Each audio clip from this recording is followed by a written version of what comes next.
Can you guys hear me? My computer is acting crazy. Hang on one second.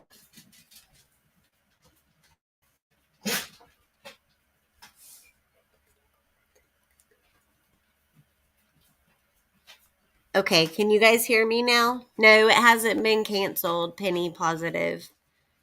My computer is acting crazy.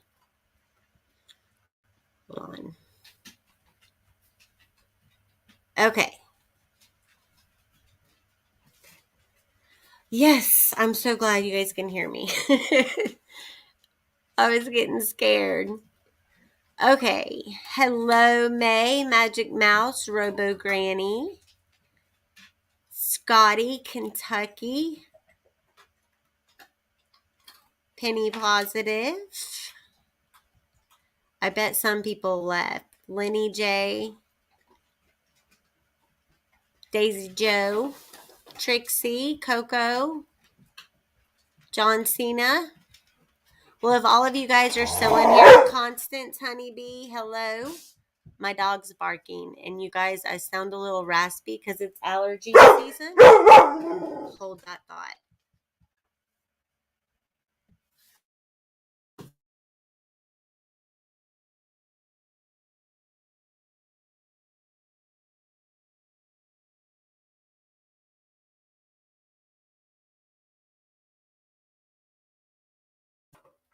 Okay, I'm back. Hopefully my dog won't start barking.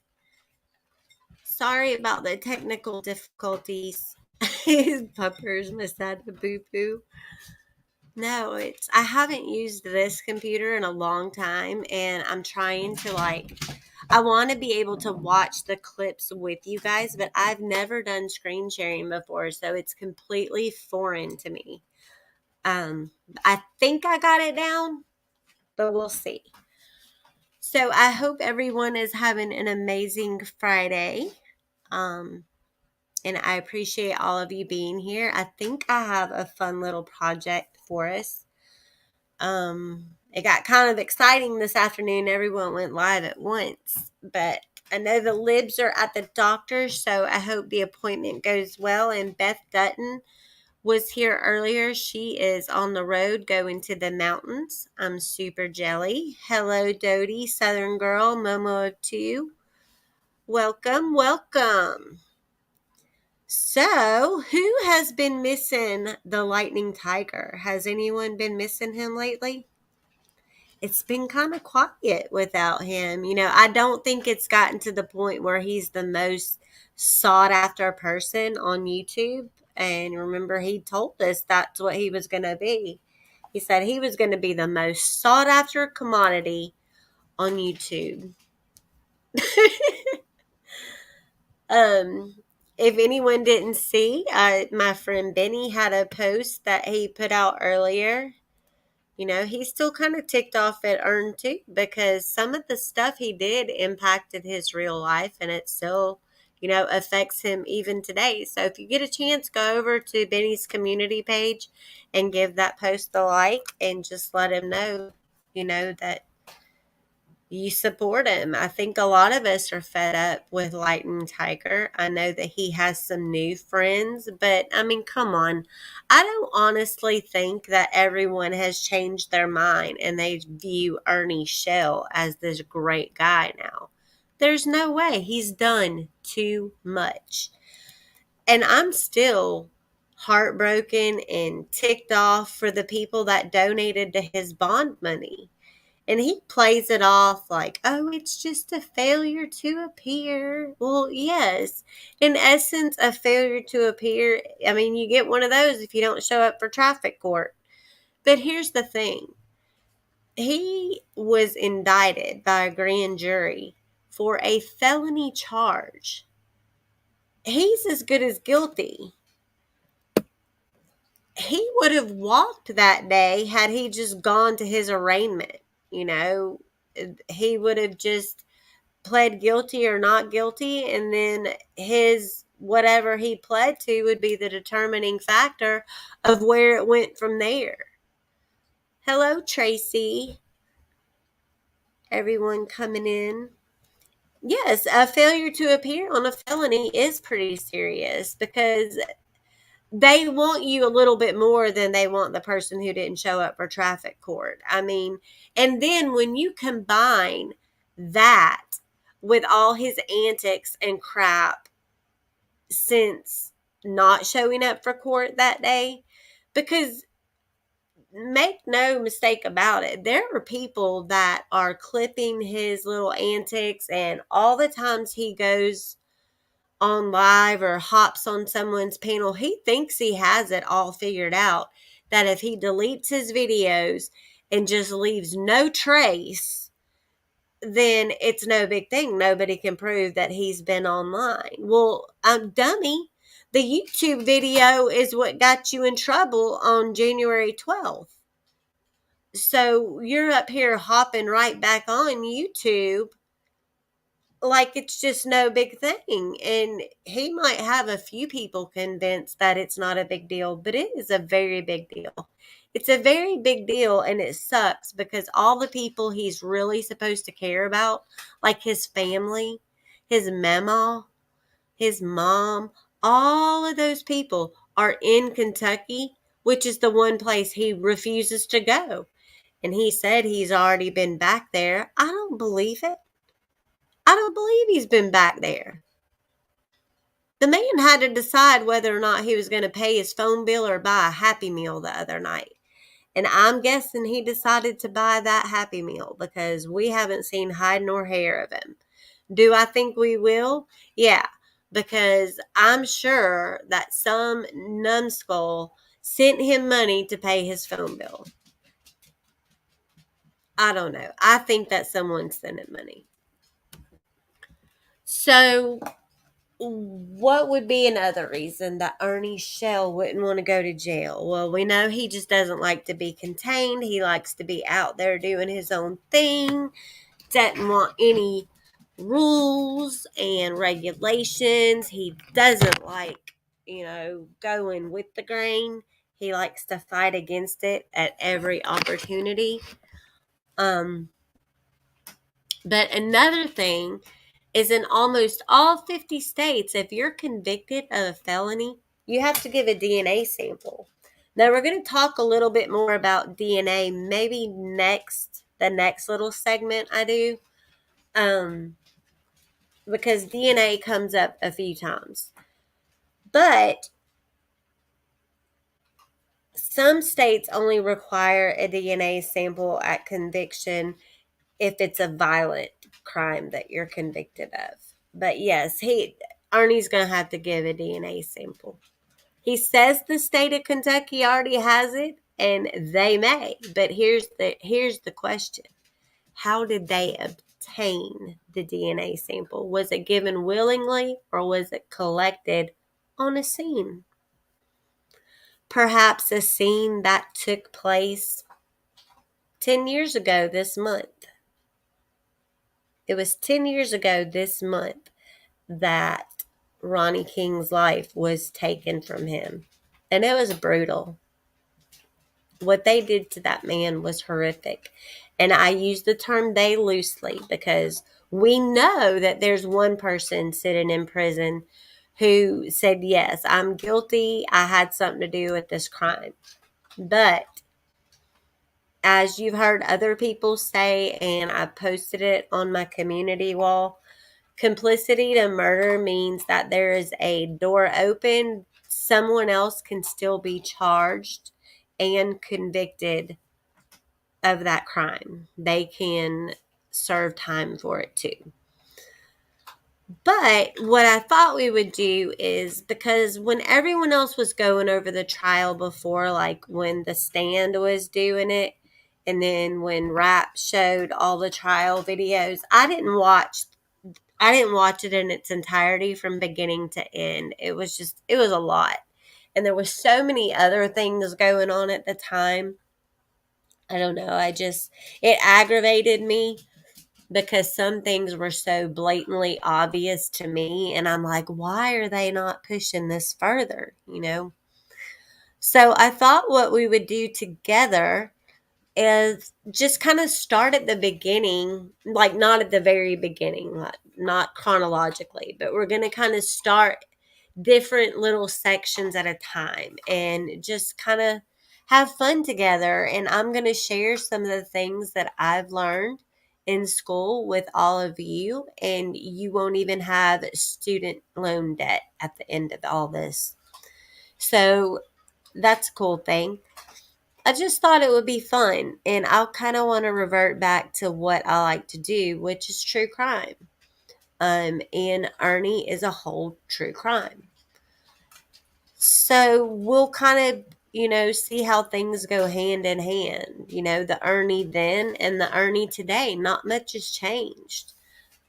I think now he's gotten himself in a situation that, he's going to have to face. There's no easy way about turning away from this. You got to face the consequences. You got to man up and deal with it. I do encourage everyone, if you're going to be in the chat and participating, just know that this is going to strike a nerve with him. We've seen him, kind of go on a frenzy every time someone starts talking about the trial. And I think it's because he has a guilty conscience. I really do. He has a guilty conscience, Sue. Did you guys see what I did there? So we're going to look at some things. I have never done screen sharing ever. My whole entire YouTube life, I've never shared my screen. So I'm going to try to do that today, and I hope I don't make a mess of it. That's why I wanted everyone to make sure they watch the 4 clips that I posted before this discussion in case I mess it all up. But I also wanted to share some things with you guys.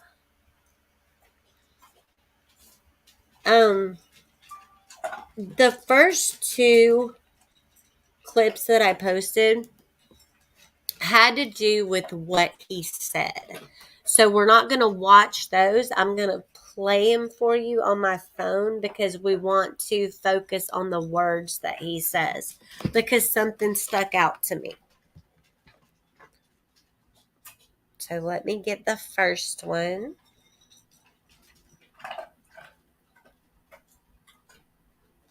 Hi, Savannah. Okay.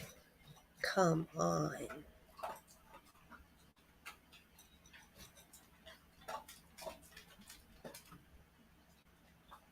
Okay.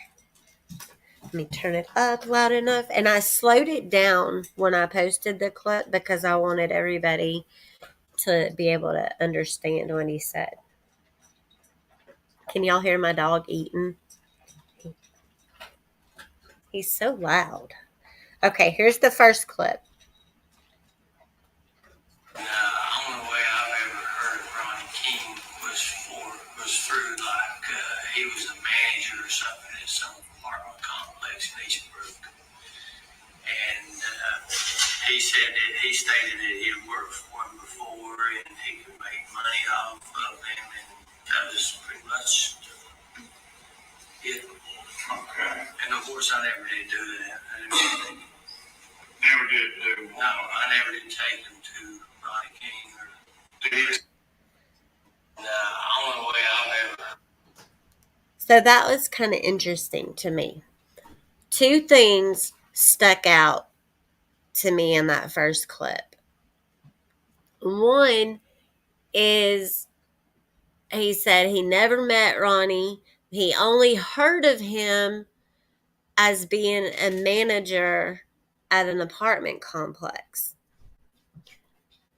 So he's kind of disassociating himself from the situation. He doesn't know the guy, only heard of him in passing, no big thing. But, Shelby says that he had gone and done some work for Ronnie King before. Hey, Queen Ashley.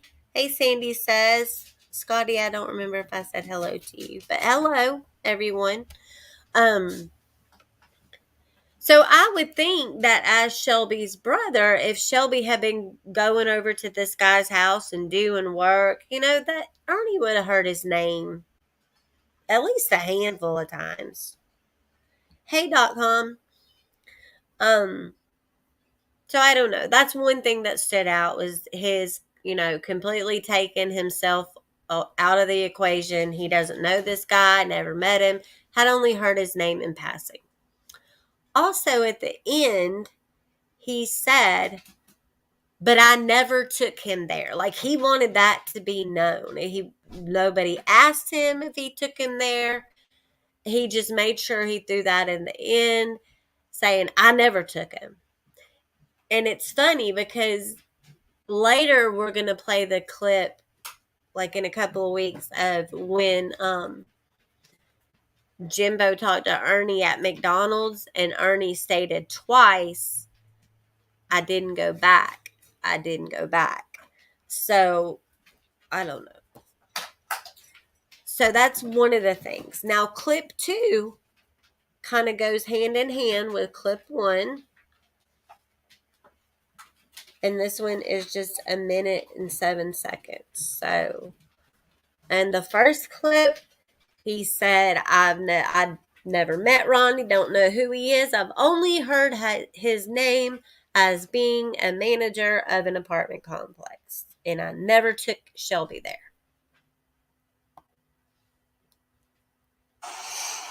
Informing Detective Cornett that Shelby had called you and started speaking about the death of Ronnie King.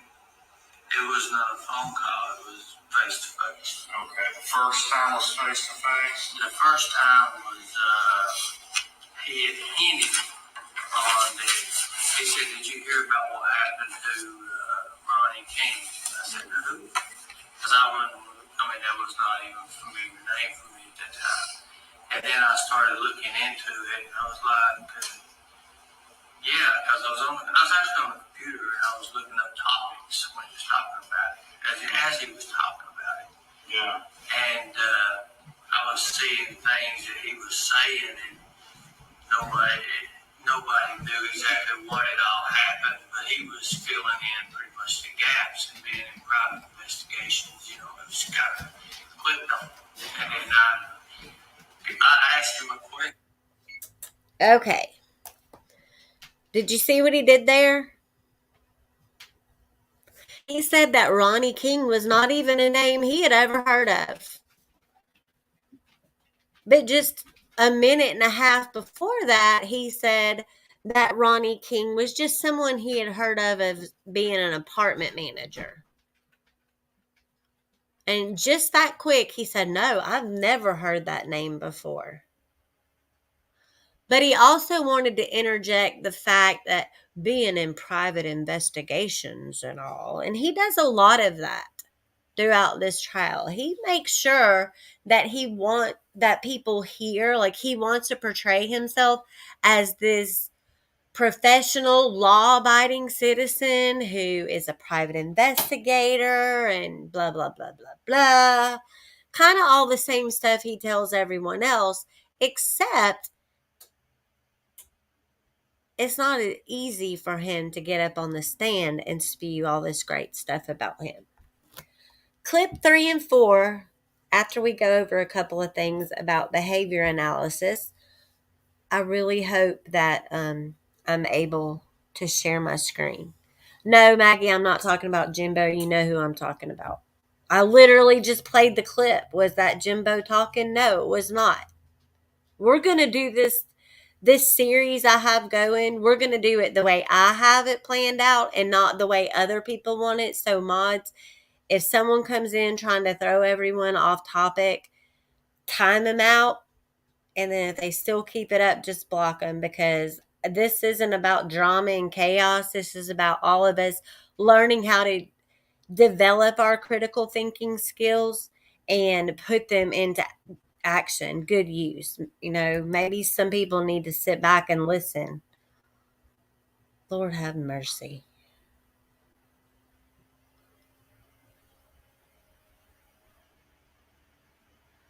So, when it comes to looking at behavior, a good attorney will always prep their witness before their witness ever takes the stand. Now, if it's a prosecution's witness, the prosecution team is going to prep them. They're going to not really coach them on what to say, but they're going to prep them on how to say it. Short, concise answers, because the longer you talk, um, it can come across, even if you're being genuine and honest. It's just like with us. The longer we talk about something, the more we start to remember. Well, when you're in a situation like being on a witness stand for a murder trial, that can come across as you're fabricating stuff. So they want your answers to be swift and precise, and not, the less that they have to go over during cross-examination, the better. And they want the witness to portray themselves in a way that the jury finds them credible.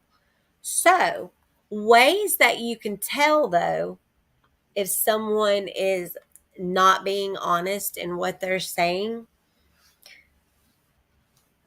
what you want to do is you want to just, get them into a general conversation, which is kind of like those opening questions. Can you state your name? Can you spell it for us? Now, the spelling of the name thing is something we're going to point out in clip 4, but that gives people a baseline. Like, what is everyone's baseline when they're talking about things? Excuse me. And then they're going to move into the more difficult questions, and that's where they start looking at body movements, facial expressions, tone of voice, content of speech, things like that. But if someone is uncomfortable, like, there's two different kinds of uncomfortable. There's uncomfortable, like, this chair is really hard and it hurts my butt, uncomfortable. Or uncomfortable is like, you're full of crap and you're uncomfortable because you're having to try to convince all these people that you're telling the truth. So your body is going to give some cues when you're not being honest. Hands.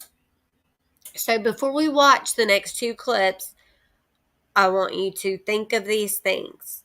Like, when you go to watch them, keep these things in mind. The hands. Liars tend to use hand gestures after they speak, as opposed to during or before a conversation. So the mind is doing so many things, including making up the story. So they figure out if they're being believed and adding to the story accordingly. So if they're talking and then they feel like, okay, are these people believing me? Their mind is just going to automatically start adding details to the story. And that's why I say they want you to keep your answers short and concise and not babble on, because you're going to find yourself just throwing crap in, trying to convince everyone of what you're saying.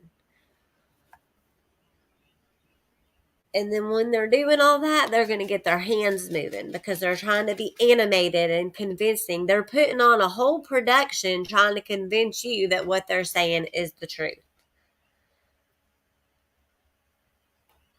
When people are being dishonest, they're going to keep their palms away from you. It's their body's way of inadvertently saying, like, I'm going to keep this close to me. I'm not going to let you guys know what I'm thinking or feeling.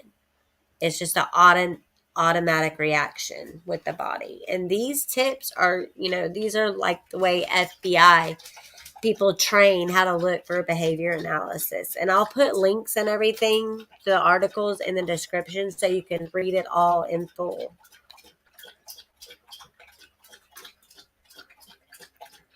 Itching and fidgeting. It's always, everyone always talked about Ernie grinding in his seat whenever he was talking to people, or he was on a live stream. You could see him like rocking back and forth from one butt cheek to the other.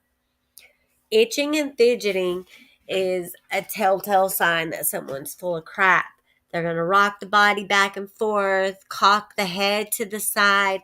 You know how he always does that? Cocks his head to the side and like gives you that little half grin. Yeah. Shuffling the feet can be signs of deception. You do have a right to voice your opinion, Maggie, but we are not talking about Jimbo right now. We haven't gotten to that portion where Jimbo takes the stand. It's just that simple.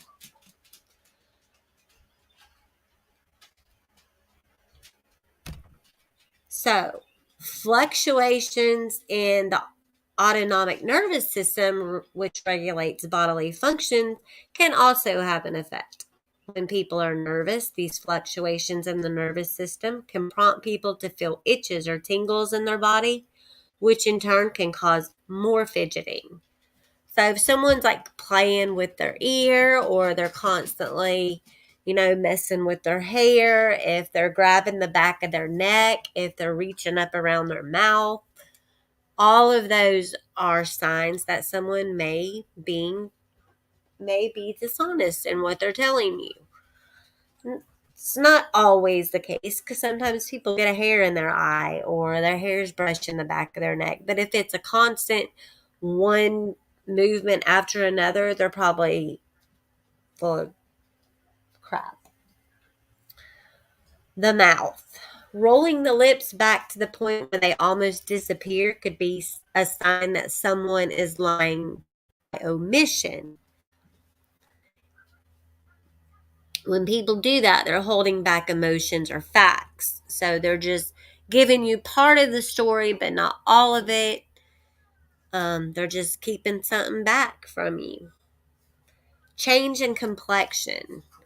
Some people get really pale. They turn ghost white when they're lying because they're scared to death of being caught. And that would be a common thing. Someone on the witness stand, if they're up there testifying against a friend or a loved one, their testimony could put someone away forever. So it's nothing to take lightly. Sweating or dryness.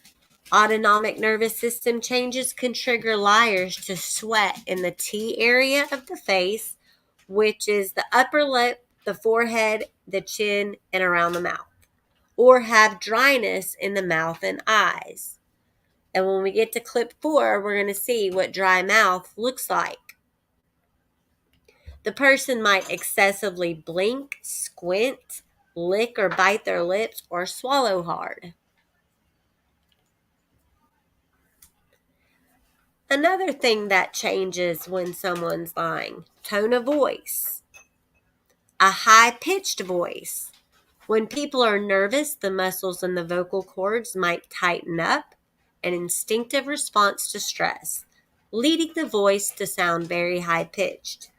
You might also notice a creak in someone's voice, clearing the throat, a means of coping with the discomfort of the tightened muscles can also at times signal dishonesty. A sudden change in volume. People who fib also tend to raise their voices. Sometimes you'll get louder because you'll get defensive. Content of speech. Phrases such as, I want to be honest with you, honestly, or let me tell you the truth, or I'm not lying, I ain't got no reason to lie. Research conducted at the University of Michigan says that those phrases and using words such as like, and common indicator of deception. When people say things like, let me tell you the truth, or I'm not lying, things like that, they are trying a little too hard to convince you that every word coming out of their mouth is the truth. Or when they say, let me tell you something, or I'll tell you why, or I've never lied. Little things like that, which can't possibly be true. When you use little fillers like and you're speaking more with vocal fill. You're looking for something to throw in there to buy time and figure out what you're going to say next. Okay, Maggie, you can come back, and next time we're talking about Jimbo. I'll unblock you when we get to that part.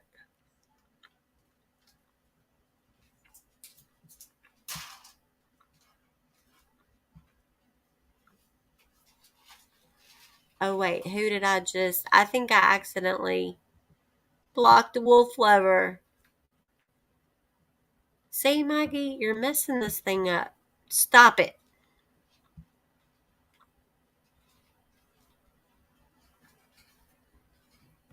Okay, hang on. I have to go unblock wolf lover real quick.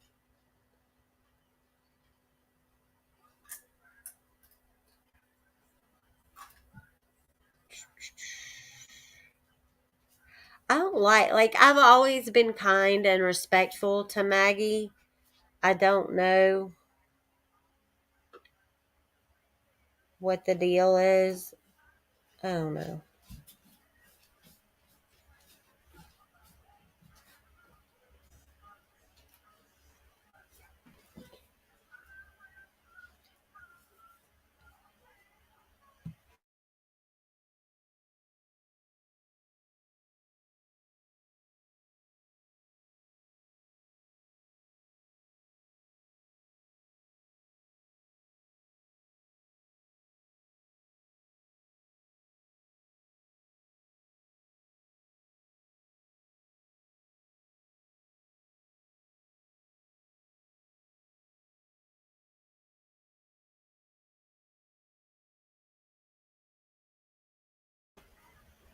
Okay. Sorry, wolf lover.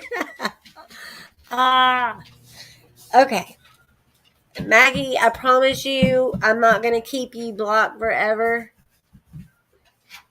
But come on now.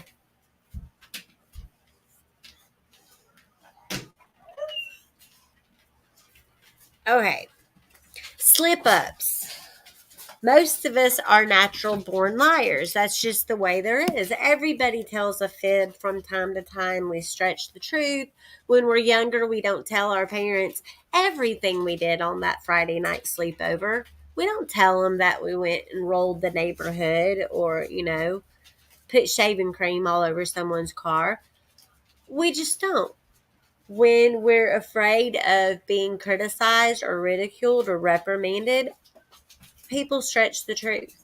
Is it a good practice to do that all the time? No, because your integrity should be important to you. You should want to be perceived as a believable person. So it's good practice to just tell the truth as much as possible. Everyone does lie and everyone slips up from time to time. Slip ups aren't good if you're on the witness stand, though. So we let the truth slip out when we're being dishonest. Oh, hey, Sizzle's Lair. I'm so happy you're here. Um, so you'll notice someone, okay, say you're talking to someone and they're like, I was fired. No, wait, I quit. I was out to dinner with so and so. Wait, actually, I was working late. So when details start to change, they've forgotten what they've said when they're making up something new, or they're letting the truth slip out where they formerly told a lie.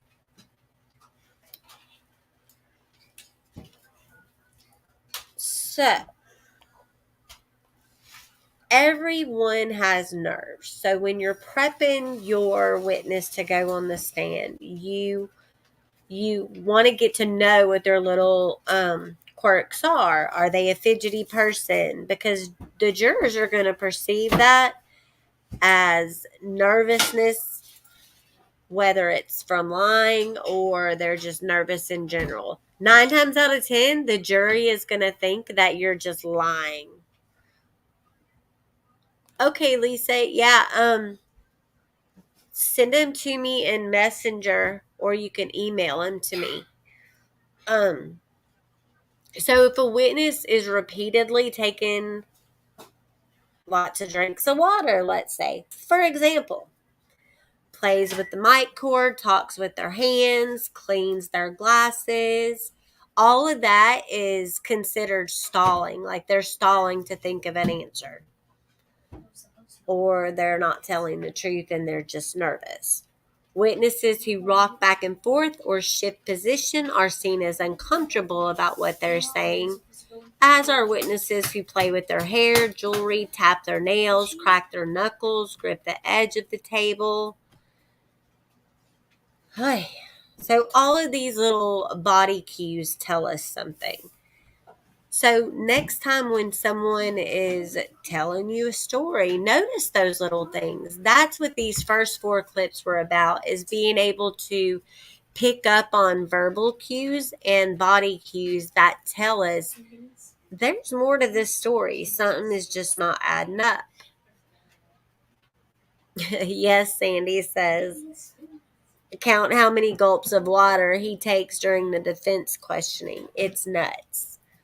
I'm going to try this share screen thing. I don't know. I don't want to mess it up. Y'all bear with me.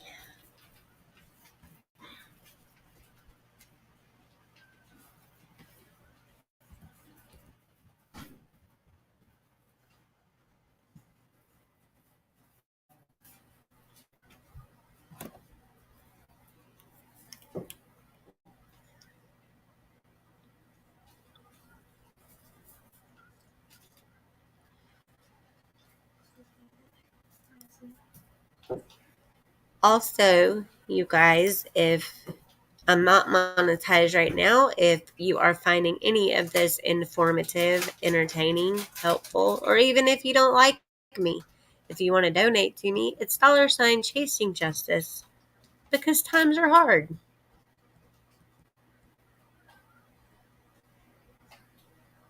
Okay. Everyone keep their fingers crossed that this works out right.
Are you aware whether or not the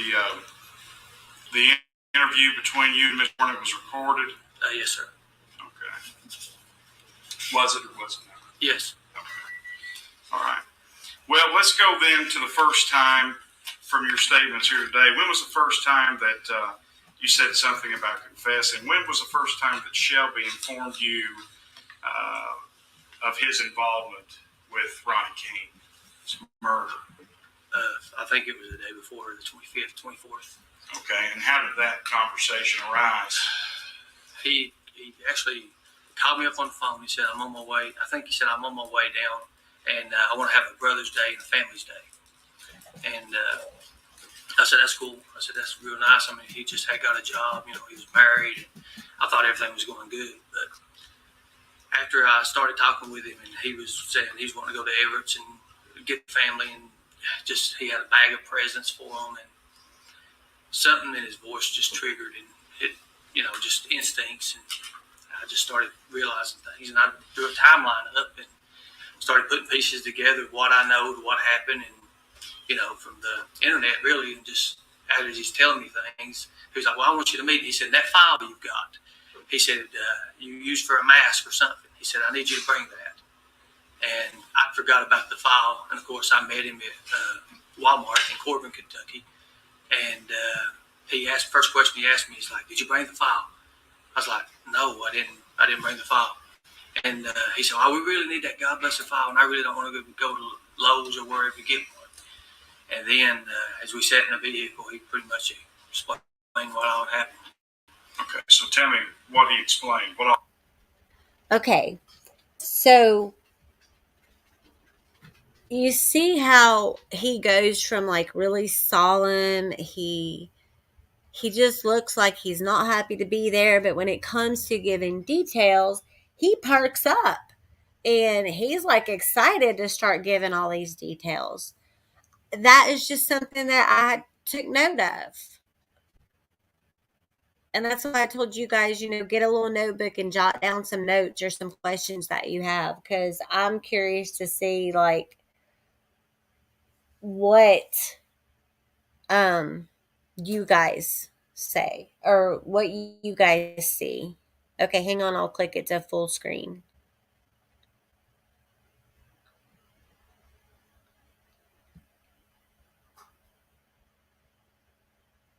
Is that better? Hey, Jackie.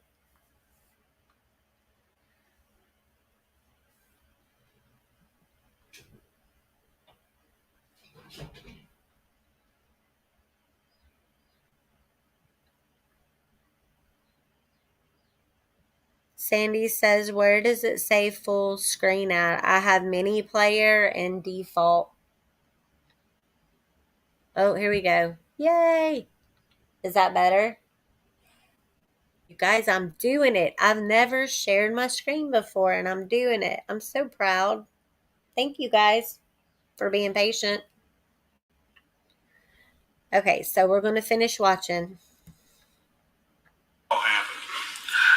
First thing he done, he said, "I know you do hockey mask, and you're related to the Friday the 13th industry, and you do certain things for them." He says, "I know some, Holmes." He said, "I'm a real killer," and then that's when he pulled the pistol out. And then at that point, I mean, I was already putting it together in my head what went on just from prior experience. Yeah. And when he told you that he was a real killer, what did you say?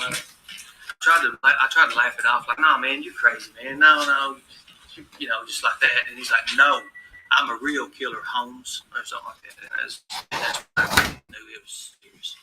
Okay. Did he explain why he was a real killer? What made him a real killer? No, he said after that was over, during this point, he said, the Ronnie. He said, "I'm just going to let you know something." He said, "My brother, he said, I love you." He said, "But I'm just going to tell you something." He said, "I am a real killer," and I said, of course, I was trying to laugh it off again, trying to say, just trying to change the subject, pretty much what I was trying to do. Then he looked at me, Notice his hand "You know the Ronnie movements. King?" And I said, "Ronnie King?" I said, "Yeah." He said, "The one that was killed up in Everett's and all that?" He said, "I did that." And then after that, he started with the story. Okay.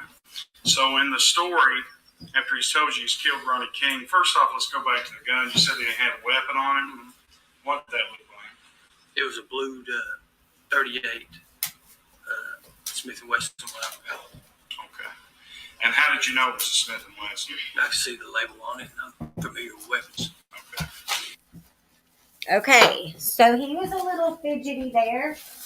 Oh my goodness. Hang on, my dogs they're being so bad today. He started getting fidgety. But when it comes to him telling stories about his accomplishments and things like that, like his hockey mask and all of that, he just loves to tell it. He loves talking about what a great guy he is and all the things he's done. And it's weird to me because essentially he's not there to tell about himself. He's there to be the prosecution's witness against his brother. But he's making it like an advertisement about his great life. Now, you had said earlier that he had brought you a file, or you had requested that you bring him a file. Is that right? Right. What did he use that file for? Well, we had to go back and get the file because he insisted. Okay. So we went back to the house. I actually told him, I said, just go to Lowe's and get one. And that's when he says, you're never to be seen. When you're doing anything like this, you're never supposed to be around cameras or anywhere you can be seen or located or positioned. And I said, okay. And he was getting kind of like, he was getting hostile a little bit, but, that's the way he's always been until he gets his way, pretty much. I took it back to the house, and I went in the room, and it was a chainsaw file. I think it was a 12-inch file at the time. It's about like this right here, a little thin file. And I brought it out to him, and he took it away from me, and he pulled the weapon out, and he started filing it. He started telling me the rules and the laws, the way it goes. He's like, you kill 5 people with one handgun. After the 5th person's killed, you have to do away with the handgun. And he was filing, and I think he may have had it marked where he was with the chainsaw. Okay. So where was he placing the file in relation to the gun? What was he doing with it? If you can describe the action. He filed both. I'm sure he filed. I think he filed the chamber. I'm not sure. I was driving at the time, and he was doing it while I was driving. Okay. So a file, you said a chainsaw file. Yeah. Is that made of plastic? Is it made of metal? Is it hard? Is it? So he's noticing every move being made when it comes to filing the gun, but he's driving, so it's his way of telling his version of events, but at the same time he's saying, well, I don't really know what was going on because I was driving. If someone hopped in the car with me and they're filing down a weapon that they supposedly just killed someone with, I'm going to keep driving. I'm going to keep driving right to the police station.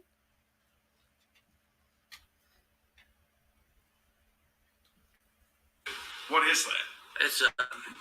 It's a tubular shaped. It's a rod, Ernie. It's called a rod. Made out of, but it's tubular shaped, and it's got a little handle. It's got a little point on it, which I never used the file part. I used the point to engrave my mask and stuff with it and make little things with it. But the part that he used was except he's never made a mask in his life. How would I say? File part of it, I can't. The actual part is actually got the riffles and stuff on it. Okay. How was he connecting the file to the gun? Some of these questions, they make sense foolish, but I don't know anything about files and guns. Right, that's what I'm saying. Yeah. What they're made out of, I don't know. Right. But I think he just opened the chamber, and he was sitting there, and he was just going down the chamber. So he was filing the chamber? He was filing the weapon, yeah. Okay, all right. Let's move back then. You said earlier that at some point he started describing to you the killing, the murder. Did he inform you how he entered Ronnie King's house? How did he get in? He told this story that he said there was because he kind of was skipping bits and pieces of it, and then I pretty much was asking a few questions on making him stay on subject because I could put a timeline even further because I already had started. I mean, I'd already had suspicion, and as he told the story. He said Ronnie was on the phone with his mother, and he said, "Mom, Kevin's supposed to come by. Kevin or Tim or somebody's supposed to come by, and later on." And he said, pretty much, there was a knock on the door after that. He said, "Oh, Mom, it's Kevin, it's Kevin." And then he hung the phone up. And then when he said, "Who is it?" They said it was Kevin. He said it's Kevin. So that's okay. So Shelby told you that he heard Ronnie King on the phone tell somebody. You don't know who that was, right? His mother. He said he was on the phone with his mother. He could tell. Except he was actually on the phone with his sister. Said, Kevin's at the door. Right. Kevin. Yeah, because he knocked on the door about the time after he heard that. That was his way in. That was his whole thing. Okay. See, when anything with Shelby Lee always the kind of person, he'd tell a story and he would leave certain parts out of it, but then he would go back and he'd fill the gaps himself, and he just had to keep an open mind about it. All right, so he says he hears Ronnie King say, Kevin's at the door, and then you just stated that Shelby told you that he said, when Ronnie King said, who is it? Yeah. Shelby said, it's Kevin. He knew to say it was Kevin because he heard him talking to his mom that Kevin was going to be coming there. So that was his entryway. So he got in that way by saying it was Kevin. Yeah, he said when Ronnie came to the door and opened the door and seen his Shelby Lee, he said, oh, man, you ain't Kevin. He said, oh, man, I just playing with you. Hey, what can I do? You know, and he walked in for him and everything. He opened the door and he come on in, Shelby, you know. And I tell all the stories. Yeah, let's keep what happened after he says it's Kevin, he gets in the door and he says, you know, what happens then? He said, I need to make some money. He said, I need to make some money. Anything I can do for you? You got any work or anything I can do? And then Ronnie said, no. He said, no, Shelby. He said, you can, I ain't really got nothing at this time or something like that. And Shelby said, well, can I do anything, you know, for you? And hand it to him. And he said that Ronnie said that, yeah. He said, you can give me head or something for $20 or $30. I forget. And he jumps on the bed and puts his arms behind his head. Okay. So he's gotten in the house, Shelby. Yep. And he's asking Ronnie for money. Right. And he says, yeah, you can do a sexual favor for $20 for him. I'll give you $20. Yeah. Okay. Trigger warning. If you have small children in the room, I would probably mute for the next few minutes. So then what did Shelby tell you happened? He said Ronnie jumped on the bed and put his hands behind his head and just rested up on the pillow. And Shelby said that he looked through the room and he noticed he's seen a shotgun or something in the corner. And about the time he seen that shotgun, he had his hand coming out of his pants where he had the gun. And then he said he looked back at Ronnie and he said Ronnie had already had him beat to a weapon. Ronnie already had a weapon. And he said that he was shaking real bad. He's like, no, I want to sell you this weapon. I want to sell you this gun, actually. And he said, no, Shelby, something's up with this. And he pretty much, he said, Shelby stated that during the time he was shaking and everything that he shot and it went by him. And he said, no, you don't understand. He was trying to make his way toward him.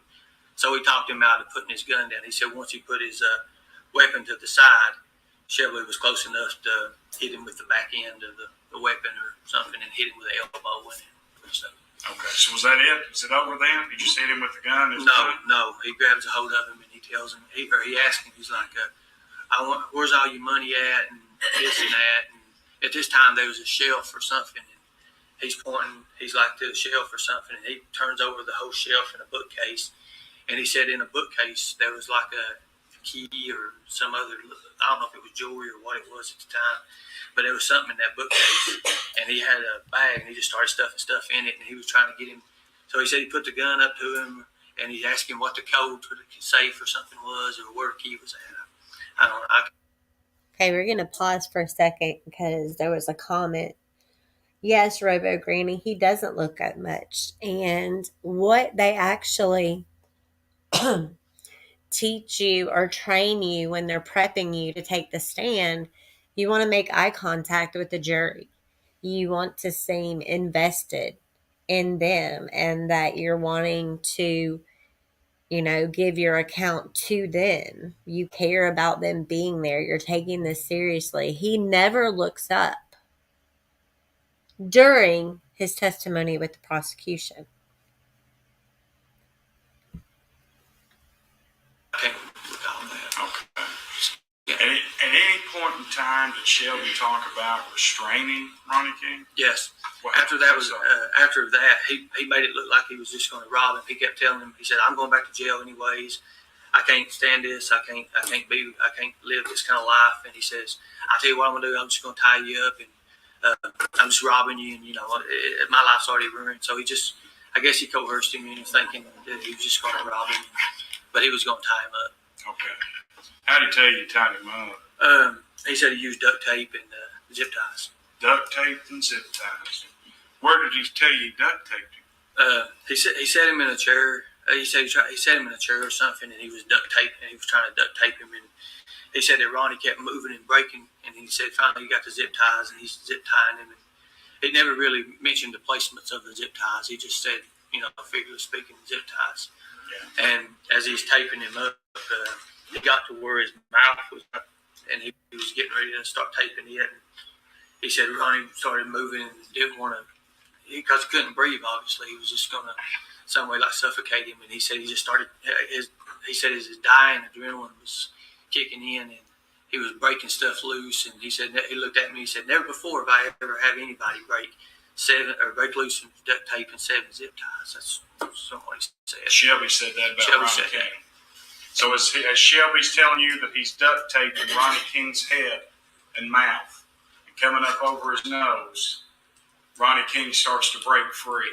Yes, his adrenaline kicked in, and he was starting to move and break free.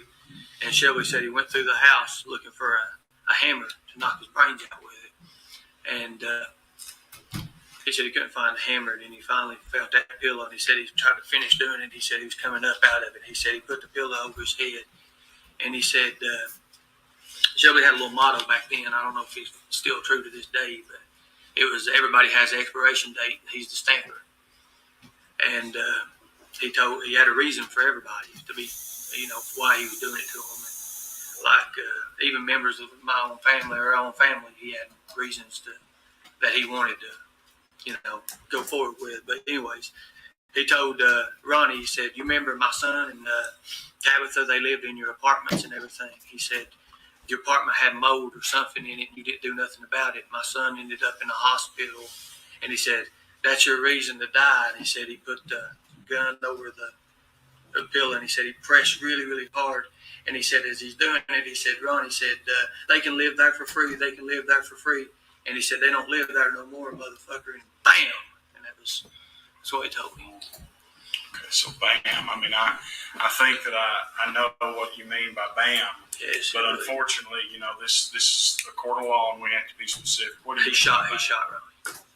Did Shelby Shell, your brother, Shelby shot Ronnie, tell you yes that he shot Ronnie King? Yes. Did he tell you that he killed Ronnie King? Yes. And he told you that he did that by placing a pillow over his head, mm-hmm. and then putting the pistol on him, mm-hmm. and shooting. He didn't say whereabouts the pillow was placed, though. He just said he put a pillow over there, and he put the weapon close to the pillow, and he pressed down really hard. He shot him. Then what happened? What did he tell you happened next? He said after he shot him, he went around and making sure he didn't leave any kind of, after he shot him, he said there was a big puddle of blood or something, and he went to turn around, and he slipped in the blood. And he went back out the door. When he went back to the door, he said he was walking up the tracks or something. He remembered he left his fingerprints or something on the blinds, but when he first come in, and he thought somebody had pulled up in the yard or what drove by the house or something, and he put his hands before he put gloves on or something in a way. That's what he told me. That's, I don't know if it's on it, but he said then he went back and he knew that he'd actually forgot what all he touched, the doorknob, the door handle, and all that. And he said he just had to burn the place. Okay. Did he tell you how he burned it?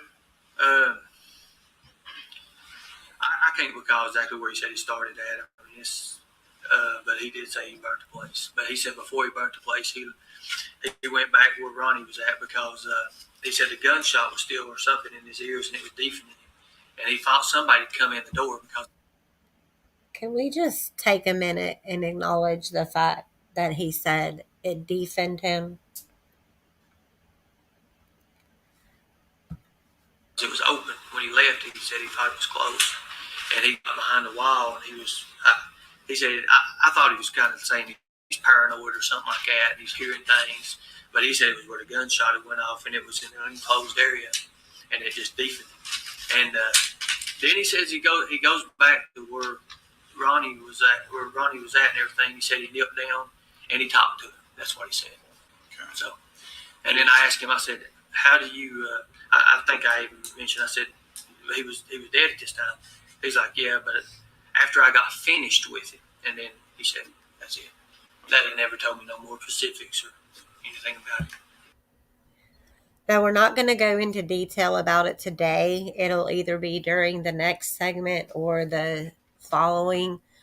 I have a different opinion of what actually took place during this whole Shelby leaned down and talked to Ronnie. But we're not going to get into that today.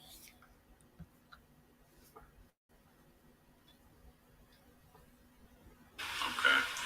Now, concerning the fire and the burning, he tell you why he did that? Why did he do that? He said that he had to burn the place because his fingerprints and just to get rid of all the evidence. So he was trying to get rid of evidence by burning Ronnie King's house. Okay. Now, did he say anything about what he had taken from Ronnie King's house to you? He said there was jewelry. I can't remember exactly the amount of money that he had said he took. I thought it was something like $487 or something he said. But it was jewelry and some old, I think he said he had some old money or something like that. Old rings? Yeah. Did you ever see any jewelry or anything that he had said he had taken from Ronnie King? I had seen like a fragment or two of it prior or after that. I recalled I'd seen what I thought was it. I can't really be sure if it was really it or not. I know that he stated that he had the jewelry on him in a black bag. That's okay. Was the jewelry beaten? Yes, it was crushed up and beaten at the time I seen it. Did he tell you he'd done that, found it that way, or that he'd done that? No, he done it. I think.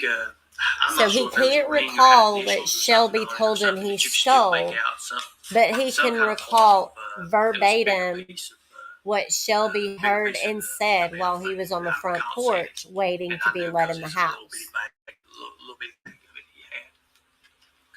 But I never really got to sit there and observe it and looking through it or nothing like that. But he told you that's what came from Ronnie King's? Yeah. Yes, sir. And it was beaten up jewelry? Yes, sir. Okay. Do you recall telling the detective that Shelby had $60-some on him?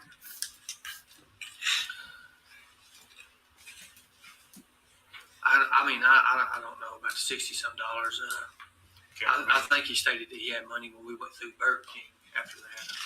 Okay. So at this point in time, are you telling the detective this statement? So, were you telling the detective what you're telling us now? Yes, sir. Yes, sir. Detective? At that point in time, as you're telling the detective what you're telling us now, okay? Mm-hmm. Did Shelby still have these things to your knowledge? To my knowledge, he did. Okay. All right. Now, you're in Corbin. Let's go back to you being in Corbin with Shelby, okay? Okay. Did you guys ever come into Harlan together after that? Yes. And before you'd spoken to the detective? Yes. So we were limited in the window when this was, right? Yes. Right around that February 25th, 24th period? 24th. Okay. The 24th one.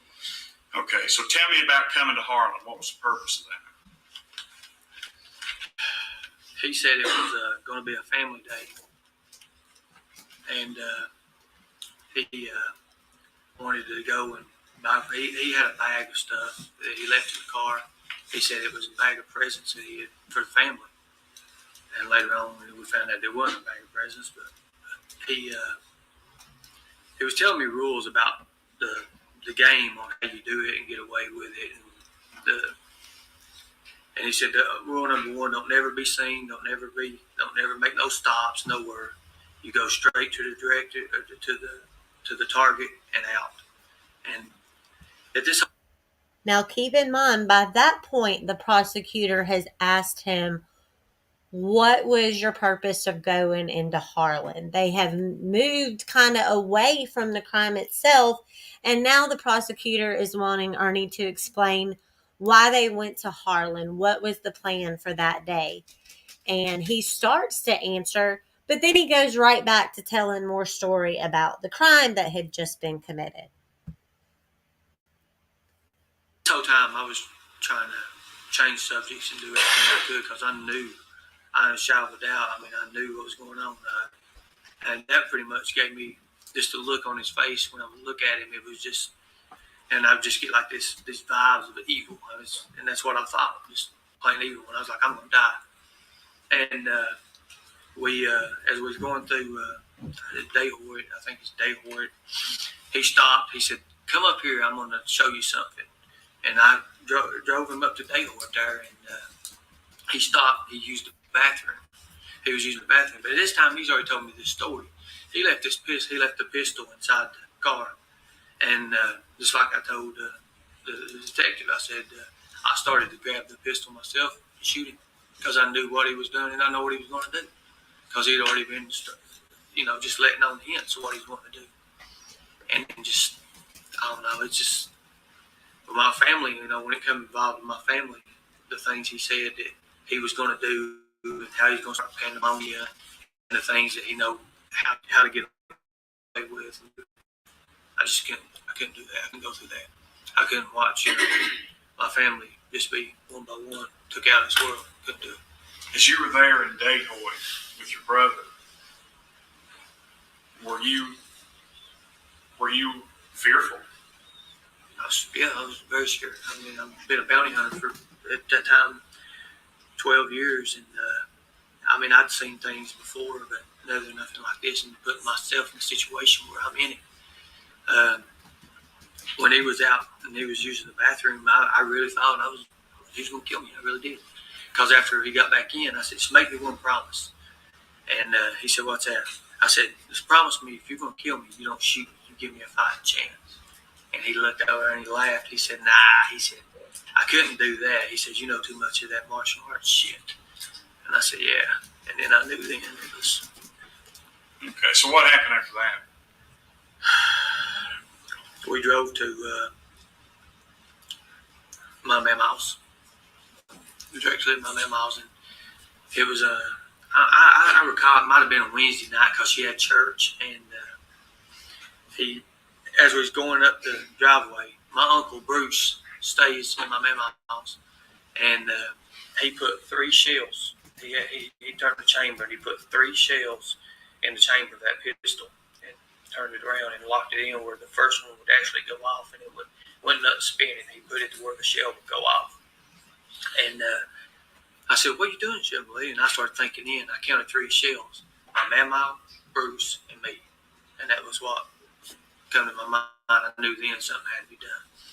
So I got his mind off, so I can't remember what I told him. He laid the gun in. And I was looking around, I said, what is this bag? Because I knew then something was really, really up. So when I reached back, I think I reached back to try to move the bag or something. He put the gun down and he went, no. So I was like, kept going because I was drawing his attention off of it. And I kept reaching back like I was going to get that bag.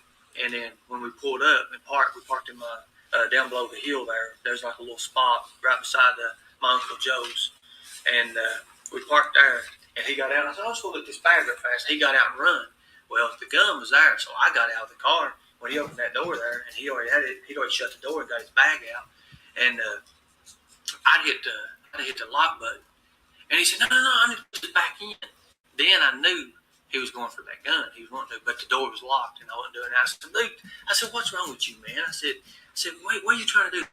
So I had to kind of start thinking like what a criminal would think like, and just years of experience of knowing how to kind of like deter situations. I kind of start saying, dude, it's the end of the month anyway. Years of experience. Oh, man, you're right. We need to do this stuff. So anyway, we went to my mama's house, and my brother tried his best to get her to ride with us to church so we could take her to church. And I said, no. I said, Dove's already coming over, and she rides with him. And it was right at church time. And I finally confessed. I tried to give hints to my uncle what was going on, but Shelby would follow me everywhere I go. And I was sitting there with Bruce, and Bruce was asking some crazy questions. I thought he's getting ready to get killed because he was like, well, what are you boys doing up here? There's some reason you're up here. There's some reason that you're up here. Something's going on. And I was sitting there like, and I was trying to give him facial expressions to shut up. because I tried to let off numerous hints, but I couldn't. And finally got Shelby back out of there, and then we pretty much got him to leave and everything. But when we got back to Harlan, he was chanting. He was like, all these lawyers, you're friends with all these cops, they're your buddies, they're your friends. Russell Red, Johnny Turner real good, Jeff Brock, Henry Johnson. They've got money. You're going to take me to their house. I said, Chevrolet, I've not been in Harlan over 4 or 5 years, man. I don't know these people no more. I mean, I know them as acquaintances, which, I do know them, but I don't know where they live and, where their residence or nothing's at. And he's like, yeah, you do too. And he says, all it's going to be is you're going to take me to their houses, and we're going to run up, and I'm going to knock on doors. So they open the door, I'm going to barge them in, and I'm going to take their money, make them give me their money. And he says, I'm going to kill them. That's what. And I said, Shelby, why are you doing this for? What is it? I said, because Shelby, at the point when he got out of prison last time, he did not do no drugs, and Shelby was a real bad drug addict. And he said he don't do drugs no more. His new high is killing. And that's what he said. That's exactly what he said. So who was driving the car? Me. You? Yeah. At some point, do you start heading out of Harlan? Yes, sir. Okay. And when you're heading out of Harlan, does something happen at that point in time? Did you inform the detective? Yes, sir. What happened when you're heading out of There Harlan? was a girl with her looked like about 2-3-year-old son, was walking around. I think she had a Coach purse or some kind of purse, because it had the big old C's or something on it. And I think he seen that, and he said, damn, what a lick. I said, what do you mean by that? He said, damn, what a lick. I said, well, this fool's come to his senses. That's what I was thinking, I just thought it was a big phase and stuff. And it's right at the huddle house where the lights are at as he's coming out. And, the road that comes around, and there's like the four-way there. And the lights are there. And I was sitting there looking, and I thought there was an undercover cop behind me, a couple cars behind me. There's an old gray Crown Victoria, and I was like, well, that's an undercover cop. If anything happens, I can, do something and get attention and then go from there.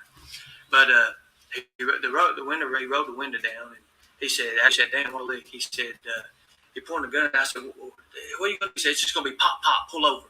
And I said, what are you going to do, Shelby? You shoot it right? He said, no, it's going to be pop, pop. He said, the first one's for the kid. And when he said that, it hit my head hard. It was like, I took oaths and stuff before in the past, and I was like, why the kid? He said, that way I don't have a chance to grow up and go to hell. And so as you keep driving? No, yes, I was driving, but it was coming closer, and as he put the weapon down, his funny bone was like right on the end of the thing.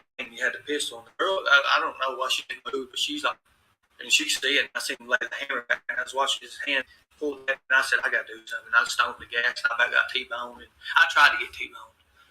And as we was going up and everything, he was like, man, what'd you do? And he looked at me and said, thank you, brother. And I said, what's wrong with you, you fool? And he's like, man, I can't believe that. And I said, well, what's going on? And he said, I didn't have enough. He said, I want to thank you, man. He says, I didn't have enough ammunition. There's too many witnesses. So as we was going back up, we got pulled over on 119. I can't remember the location. There was a roadblock, and Danny Cottle and I can't remember the other. Cottle. Who's Danny Cottle? Danny Cottle was a state trooper. State trooper. So there's a roadblock with state police officer. Mm-hmm. Do you approach the roadblock? Yes. And were you still driving? Yes, sir. Okay, your car? Yes, sir. Who was with you? Shelby. Okay. And you mentioned Danny Cottle, a state trooper. Yes, sir. Why do you mention his name? Was he there? I've known Danny Cottle for years. Yeah, he was there. Okay.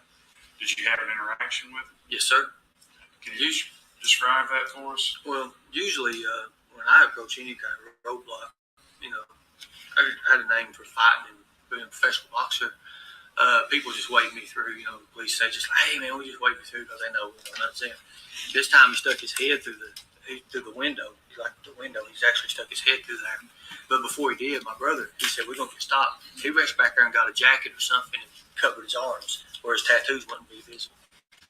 And as he was sitting there, he's like, he had the pistol up under his thigh. I think it was sitting on there up under his thigh, and he had his hand like this up under it. And I guess he had his hand up on the handle. But we pulled up, and I was like, oh my gosh. So when we pulled up, he stuck his head through, and I seen his Danny. Well, I knew, I was like, okay, cool, So, hey man, you been fighting again? What are you doing? He said. Then he looked over and he said, where you guys coming from? I said, well, we just come from the families. We just come visit the family.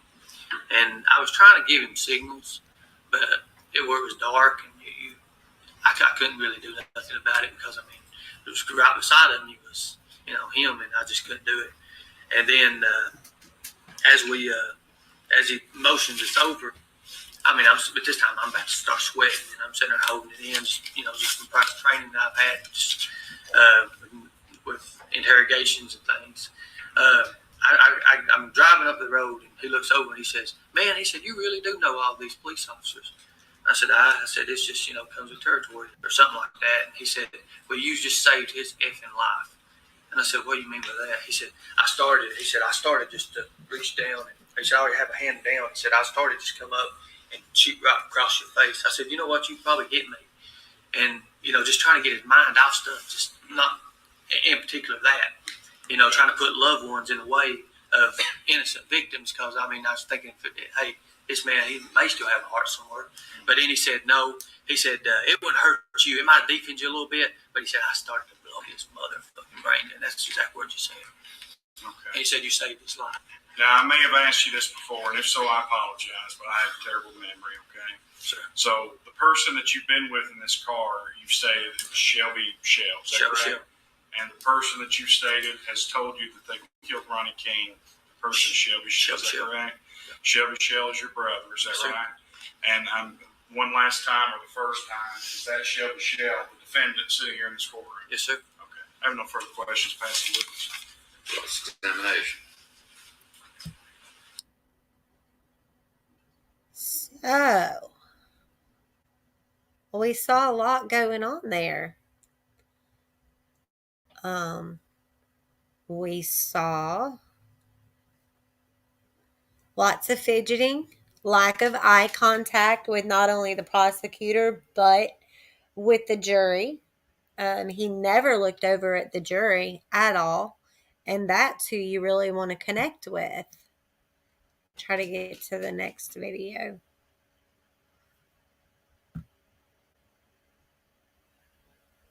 Next time, I'll be better at this, you guys. And also, clips 1 through 3 came from the channel The Stand.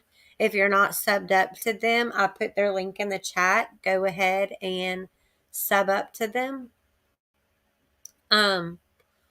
Clip 4 I got from General Awareness. If Ahmad could drop Rap's link in the chat, I would appreciate it.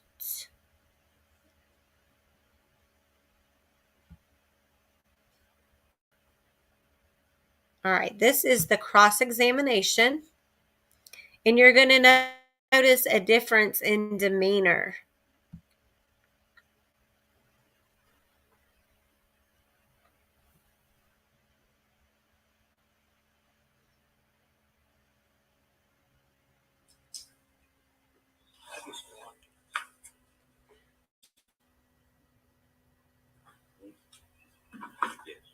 So he asked for a bottle of water. Just a second, she's getting water.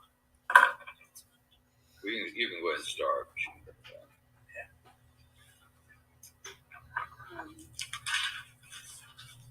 Just for the record, again, your name's Rachel. Is that Ernest? Earnest? Yes, I spell it different way. But yes, it's Earnest.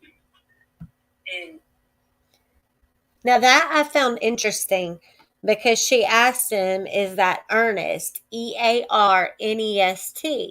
And he says, well, I spell it different ways, but yeah, it's Earnest. Now, when I pulled his background, it was Ernest.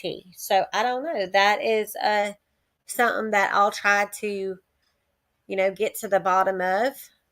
But that was just a little detail I noticed. My mind automatically picks up on stuff like that.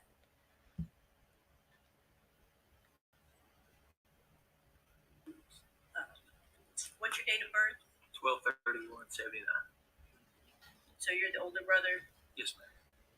Do you share the same father?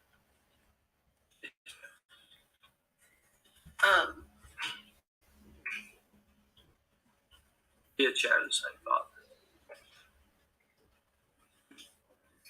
And you mentioned a little bit that you make masks. Are those Jason masks? Yes, ma'am. And is that I'm going to ask some questions that you may be like, that's kind of dumb, but we're trying to tell everybody Yes, the ma'am. background, right? What kind of mask did you say? Hockey mask. What kind of masks? Hockey Jason masks, Jason hockey masks. That's related to the Friday the 13th movies. Yes, ma'am. And you make those for collectors? Yes, I make them for collectors and the Friday the 13th Hall of Fame for the new video game release. I made all the masks for the video game. They used it in the mocaps and all the physical actions. Have you ever used a handle or an online nickname to promote your masks? Yes, ma'am. And is the killer inside one of the handles that you use? Yes, ma'am. Have you made videos about the killer inside? Yes, ma'am. Were you involved with a horror convention in Knott County? Yes, ma'am. And so horror and Friday the 13th movies, those are the kind of things that some people would call hobbies, but it's more than just a hobby for you. Yes, good point. It was. It's not now. Have you ever written a screenplay? A screenplay. Like for a movie or a TV show? No, I've got one coming out. Okay. What show have you got coming out? It's a new slasher film. It's a whole new genre of things. A whole new It's genre of nothing to do with things. Friday the 13th. Okay. But a new slasher horror type movie. Yeah. Are you currently employed outside of your Jason mask business? I was until this. Then what was your last employment? Queen City Railroad. So he made sure to mention all the great things he had done when he was, giving his first testimony. He talked about how he was a bounty hunter and being in private investigations. And then, he made sure to include the statement that Shelby allegedly made saying, well, all these off-duty officers and former officers, and you just know all these people. And then when she asked who your employer was, he said the railroad. What the hell?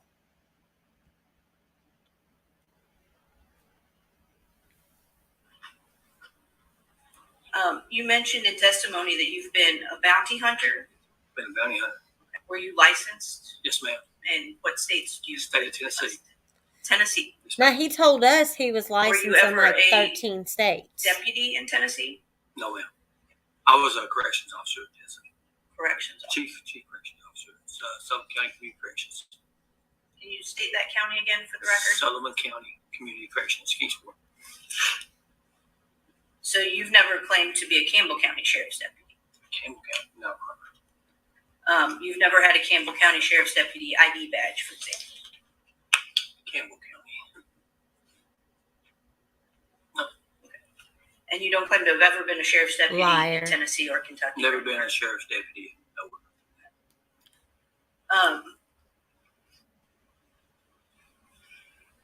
Have you ever claimed to work for a fugitive recovery team? I've owned my own fugitive recovery team. You have your own fugitive Pretty recovery? much, yeah. I don't have no more. Okay. And did your fugitive recovery team work for a law enforcement agency? No. That was your own private Bail enterprise? bonds.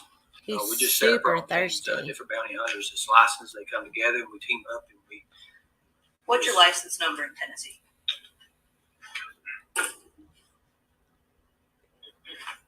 While he digs for his license, that doesn't exist anymore. Let's mention, I want you guys to take note of his demeanor throughout his cross-examination. He's combative and kind of like he's daring this woman to say anything negative about him.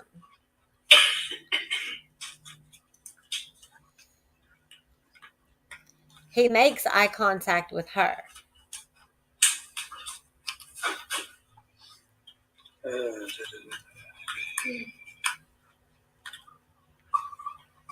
I don't think I have the card, but you look it up online. So there's an online thing for it. Actually, it might be right here. Just go look it up online, but he doesn't provide the website where this information can be obtained. My TAP BA number, let's see, at the time was 115-755-099. It was a license number. But I actually have the NPIR, which is a National Producer Insurance Rate number for bail bonds ones. I actually had one of those, but it was expired in December, my birthday, December 13th, or December 31st, 2018 was last. Do you mind if I approach? I just want to see the card. I don't, oh, you see the old card? Yeah, I've got it yet. This is my TAP BA. But you'd have to look my other one online. I don't have it.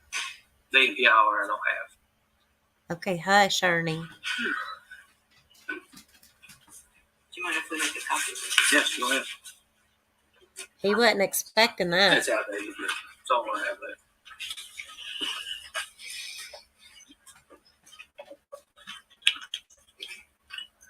While we're getting that copy,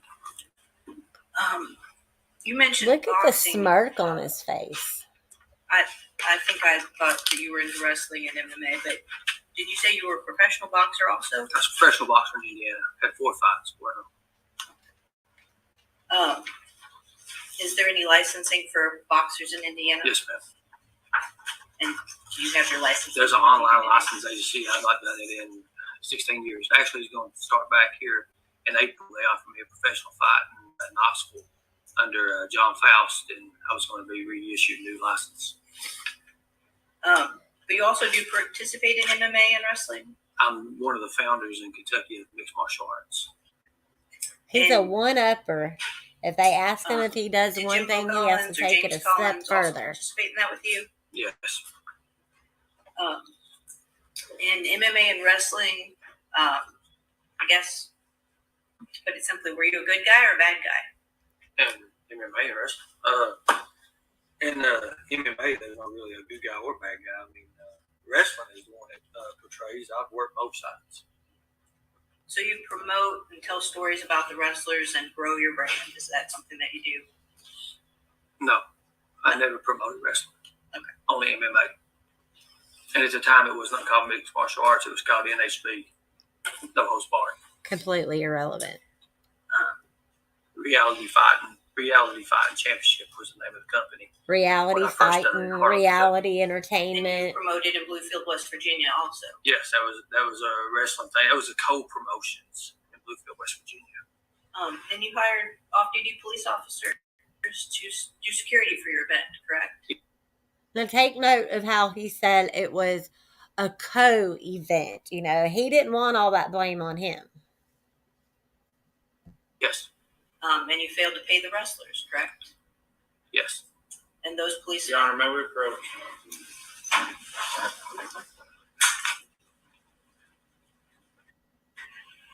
Did you see the smirk on his face? Thank you. I just didn't refer to this. I'm objecting to the questions concerning failing to pay this nature. 1, I would object for relevance. 2, I would object for prejudice, outweighing probative value. Just say that he hired off-duty police officers and didn't pay them. What's the relevance of this? Well, it's true, but I can stop with that question and move on. Yeah, I mean, we're kind of out in the weeds. We are, but everything that goes to bias and credibility is important. Exactly. Credibility is important. That's not credibility. But I'll move on. Move on. Disdain.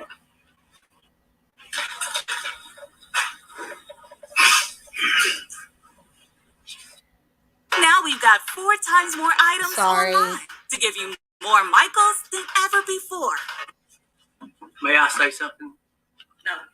If there's a question, you can respond. Okay. You didn't let me finish the question. You'll have a chance, I'm sure. Okay. She said no. Now I have some maybe dumb questions, but you're Shelby's brother, so I thought I'd ask you while you're here. Do Do you know where Shelby lived in 2013, thereabouts that February? In Berea. Okay. Do you know who he lived with? He lived with his wife, Do you know her name? Laura. Do you know? I have no idea. I can't remember. Shelby. Hi.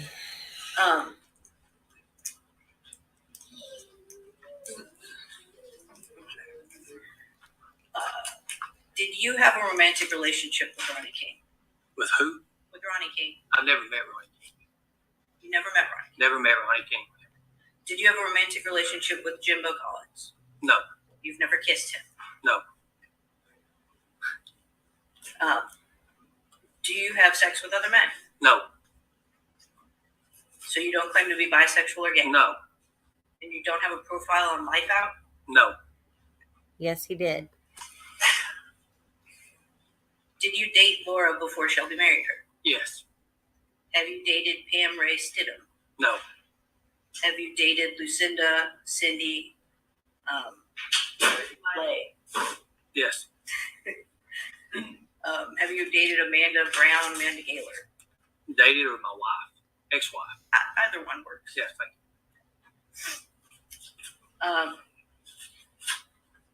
you. You went to Marvin Lipford with your story about Shelby first, correct? Yes.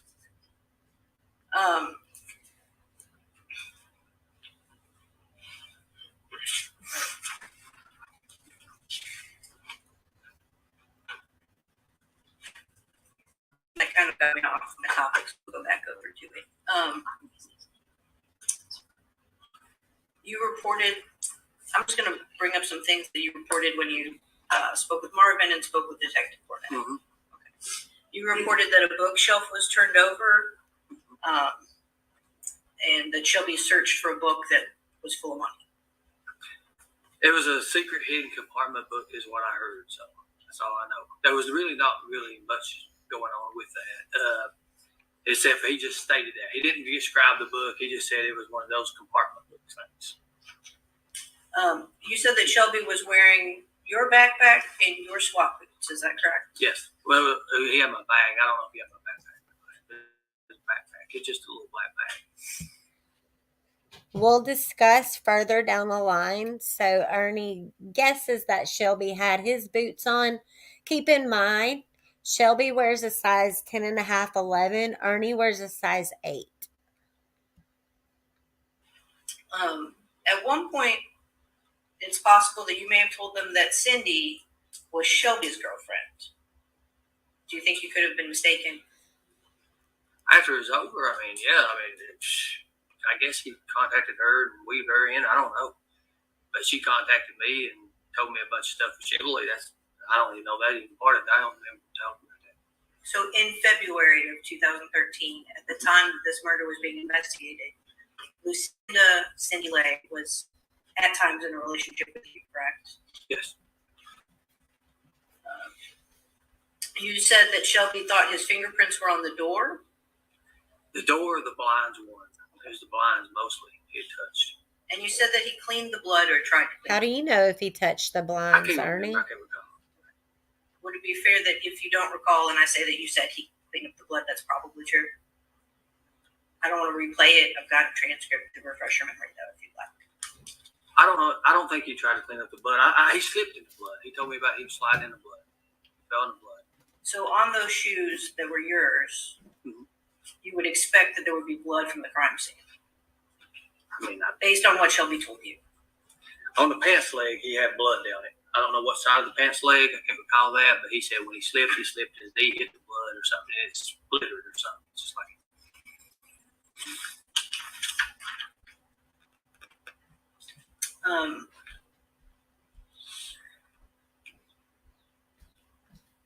You described certain items that Shelby allegedly told you came from the crime scene. Mm-hmm. Did you describe any guns or revolvers for the police? The gun. Is it possible you had trouble remembering the color of any gun handle? Gun. Yes. honest right now, I don't remember. The gun handle wasn't hardly visible. The only thing I ever seen on it, like I said, was the blue. It was a Bluta 357. 38 is what I know it was.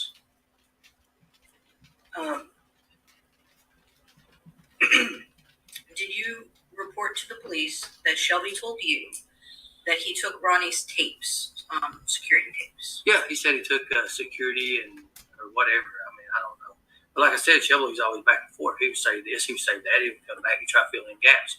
So half the things you said was fake, some half the things was real. That's just what it is. And you didn't really explain how Shelby got there or how he got away from. I've heard two different versions. Shelby, after it was all over and everything, is mentioned two different versions. But one is that he parked a car. One, that was nothing really. He said he parked a car. He had a car and he had a truck at one time. And and just that's all he said. He never really elaborated on that and how he got there. So, what kind of vehicle were you driving at the time? It was a Dodge. What is it? Wagon. There's a Dodge wagon full car. Is that a Dart? No, it was. I'm trying to remember the name of it. It's like a station wagon. Dog is what it is. I've had numerous cars. It was Lucinda Lay's vehicle, By the way, wasn't my car. Was that your vehicle or was that Cindy's vehicle? I just said Lucinda Lay's vehicle. Cocky. He's so cocky. So, in the story that you've told the police, some guy gave Shelby a ride. You don't know who. Don't have no clue. But it wasn't you. Nope. And you reported that Shelby burned his clothes in Jones's Creek. Burned his clothes in Jones's Creek. It's not my story. I don't know. I don't call it. I don't know.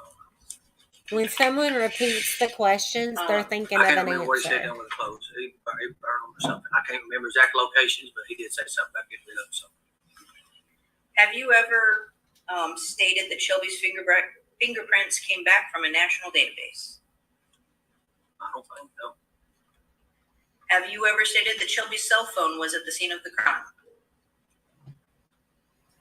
There was a question later on that was asked about that, and I think Jimbo Collins was the one that asked him the question about it. Was him and his wife was present at the time, and he said, "Don't you know that they can ping cell phones?" And then she just right out of the blue just said, "Even if we took the battery out of it." So, that's all I know about that.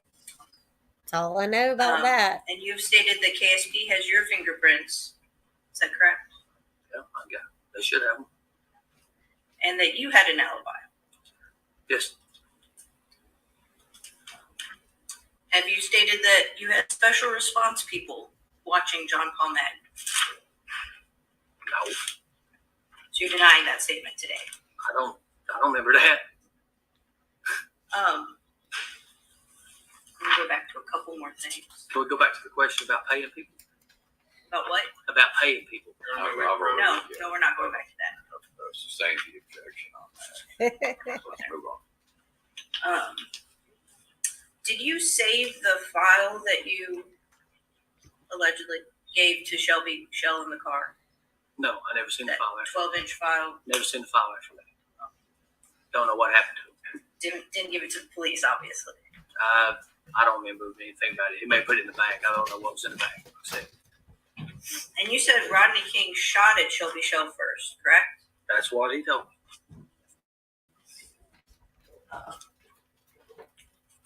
And you said that Ronnie King had to give him a code for the safe, correct?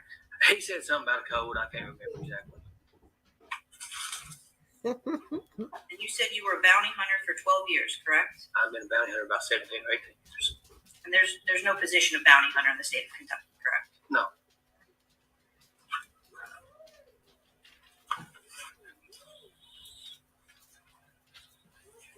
And you drove Shelby Shell to Dehoyt, and he got out of the car and left a gun in the car, but you let him back in the car, correct? He had the door open as he was using the bathroom.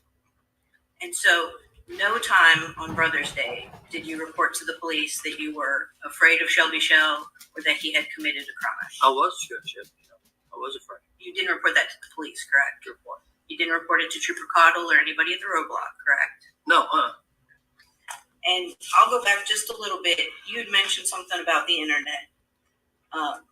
You have access to the internet, right? Yes, ma'am. You're on Facebook, for example. Yes, ma'am. And so you had 6 days with internet access to look up things about this crime. And you even said that you looked up some stuff on the internet, I correct? do. That's all the questions I have for you. There may be redirect. Any redirect? No, Your All right, is this witness excused? subject to recall, subject to rebuttal. All right, you may step down. Michelle, you're still up.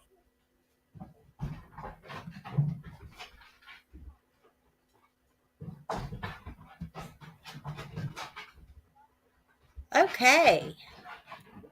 So that was interesting. He had a completely different personality when he was being cross-examined. He was almost like challenging her. Everything that she was asking about, he kind of had, like just this smart ass attitude. He smirked and laughed, and he was really concerned about being able to tell the story of the wrestlers. Like, he didn't want to look bad. So he wanted to make sure the jury got to hear about what happened with the wrestling story. Even though it's completely irrelevant to the situation, it does show the type of person that Ernie is. I wanted to unpin or take that comment off the screen. I don't think Maggie's here with us anymore. Another thing I noticed is, okay, this last December, Ernie turned 43. And he said he had been a bounty hunter for 17, 18 years. So I'm going to do the math real quick. Okay, we got that comment down. So in 2019, which was when this trial took place, that was so he would have been 39 at the time the trial happened. So 17, let's say he was a bounty hunter for 18 years. So at 21, he would have become a bounty hunter, and then that would have given him 18 years to be a bounty hunter, and then this trial took place. So I'd be interested in looking back at his background and all of that to see what the system says he was doing at 21 years old. So what did everyone think about, the difference in Ernie's personality and demeanor on the stand with the prosecution and then when he was being cross-examined? I think that his attitude during cross-examination speaks volumes.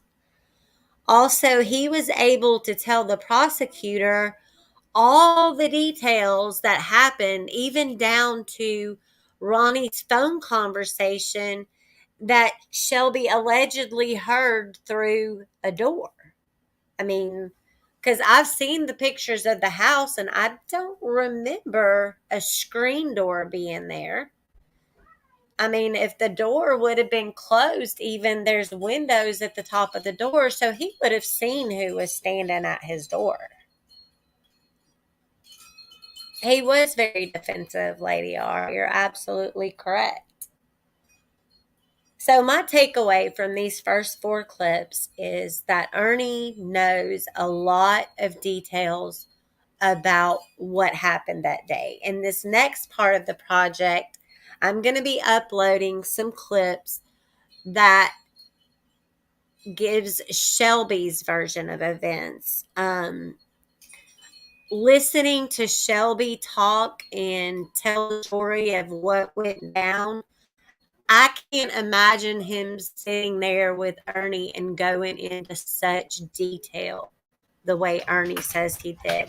And why is it that Ernie can remember every word that Shelby told him 6 years after the fact? Now, keep in mind, when you're preparing to go to trial, they do prep the witness. You do look over transcripts and statements. They remind you of things you initially said at the beginning of the investigation.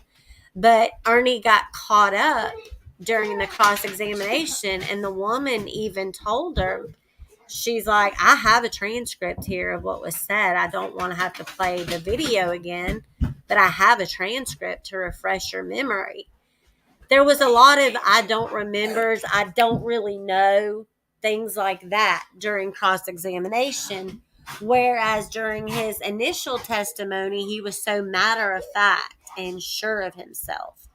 So it's those little things that I kind of want to get everyone involved in. You know, go back and watch the clips on your own again.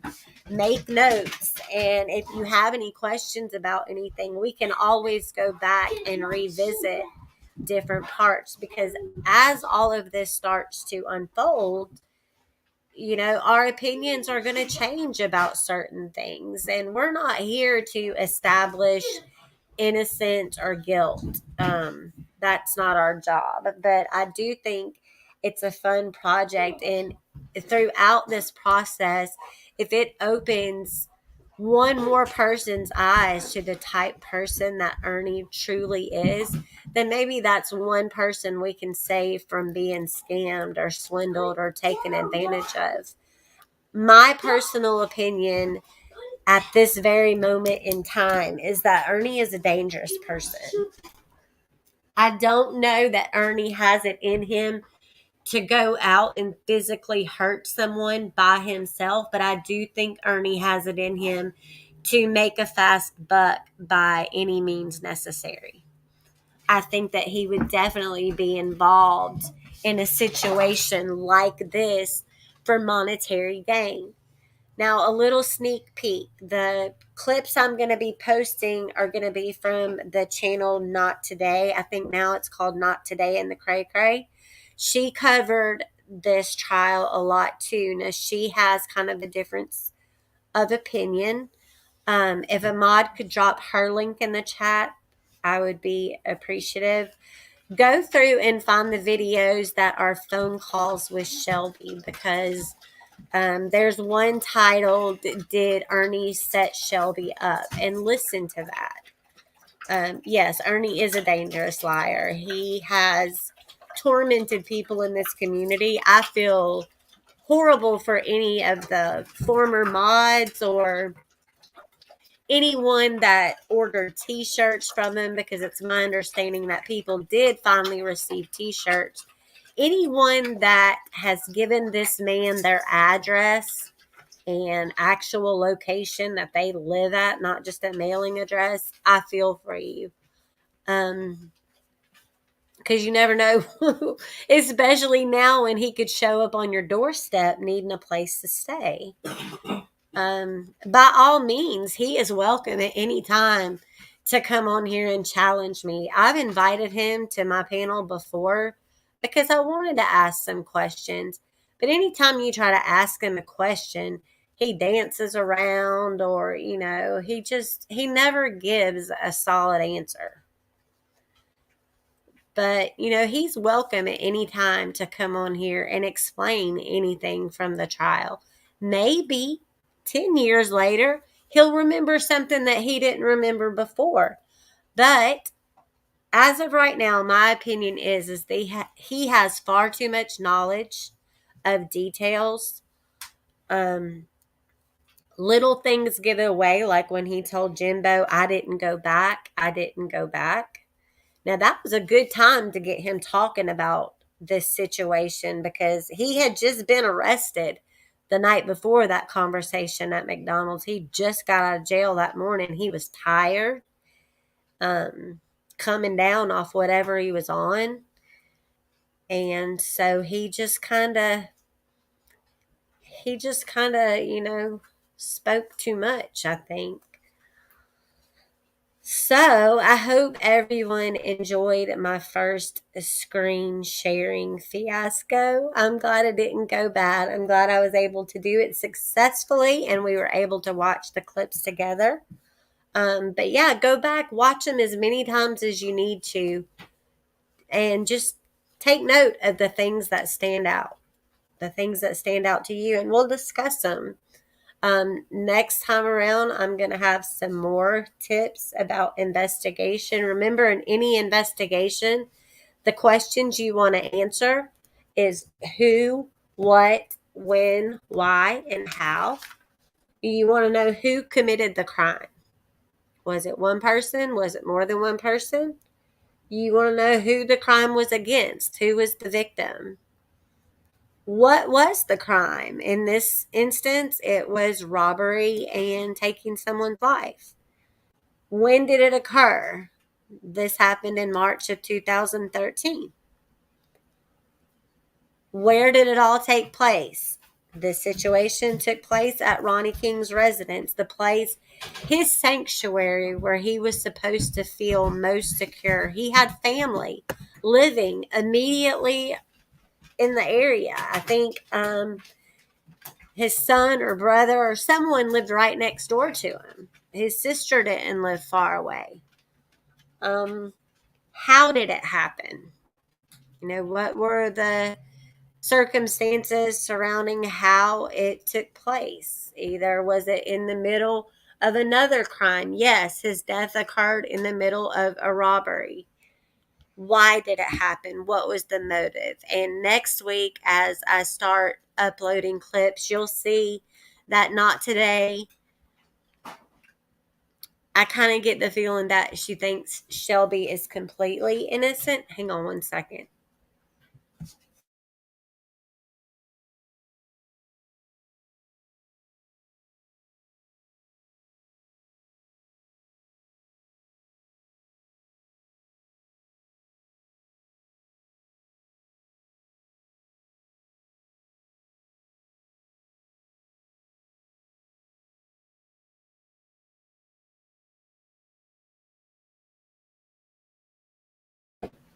Sorry about that. My dogs are just so crazy today. It's been really warm here and now it's super cold outside. And so they have all this energy. They don't want to go outside where it's wet and cold. So they're getting into anything and everything. So, not today's stance is that Shelby didn't have a motive. He had a good job at the time, and I think he was bringing home like $750 a week. So, there was no financial motive for him, and maybe that's the case. Everyone says that Shelby was easily influenced and wanted to do things to please people. Well, why wouldn't he want to please his big brother? His big brother did have need for financial benefits or gains, even during a crime, even taking someone's life, because he had no job. Probably at the time of the trial he had a job at the railroad. Well, why would someone with 18 years experience as a bounty hunter be hopping from place to place with no stability in their life, working for a railroad? It's things like that I question, the fluidity of his lifestyle, and just when things don't make sense, I ask questions. It's just how my brain works. But I am going to be teaching you guys the processes of a death investigation. A little bit about a criminal investigation because I'm going to school to be a death investigator. I focus more on the victim itself, not the situation. So I am so happy that all of you could be here. And I know that some people didn't get here till the end. So go back and take a listen. Make sure you sub up to The Stand and General Awareness. Wrapped in his playlist section has all of the trial. Jimbo has all of the trial. Not Today has a lot of the stuff. There's some crime scene pictures on her channel. And we will go over all of that as well, as much of it as we can. We're, of course, not going to show anything that isn't meant for YouTube out of respect for the family. And like I said before, this is the 10-year anniversary of the death of Ronnie King. He had family that loved him. He was a former mayor. I'm sure he was respected in his community, and his life was taken over something so senseless. I mean, if all it was some jewelry and some wheat pennies and not much else laying around.